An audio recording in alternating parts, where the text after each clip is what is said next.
आजचा व्हिडिओ त्याचसाठी आहे की ज्यांनी तो व्हिडिओ पाहिला त्यानंतर कमेंट केले, त्या कमेंटचं उत्तर देण्यासाठी आजचा व्हिडिओ आहे की नक्की काय काय प्रॉब्लेम लोकांना येतात स्टेजवरती बोलण्यासाठी. तर पहिली कमेंट आपण चेक करून घेऊया. जी पहिली कमेंट मला आली होती की दिलीप म्हणून आहेत, त्यांनी कमेंट केली होती की सर स्टेजवरती गेलो की मला आपोआप भीती वाटते, जे काय बोलायचंय ते विसरतो आणि गोंधळून जातो.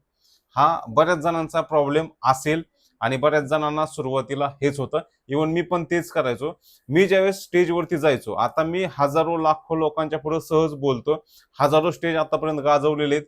तुम्ही माझे फोटोज बघितले असतील, व्हिडिओज बघितले असतील इंस्टाग्रामवरती. पण ज्यावेळेस मी पण सुरुवातीला स्टेजवरती जायचो, मी ज्यावेळेस पहिल्यांदा उतरलो होतो ना स्टेजवरती, त्यावेळेस मला सांगितलं होतं एखाद्या विषयावरती बोल. लिटरली सांगतो, मी फक्त माझं नाव सांगितलं, गाव सांगितलं, सगळं विसरून एवढा पोपट माझा झाला होता. मी स्टेजवरून उतरून खाली आलो की आपल्याच्याने ते होऊ शकत नाही. भीती वाटली होती, हातपाय थरथर कापले होते, डोळे फिरत होते, चक्करच याचं राहिलं होतं. एवढी हालत माझी पण झाली होती. आज मी बिंदास कॅमेरा समोर बोलतो, स्टेजवरती बोलतो. आताच तुम्ही बघितलं 2,500-3,000 विद्यार्थ्यांचं एवढं मोठं गदिमा सभागृह आहे बारामतीमध्ये, तिथं आपलं एवढं मोठं सेशन झालं, काहीच वाटलं नाही. उलट हसत खेळत मी ते सेमिनार देऊन पब्लिकला आपलंसं करून माघारी आलो.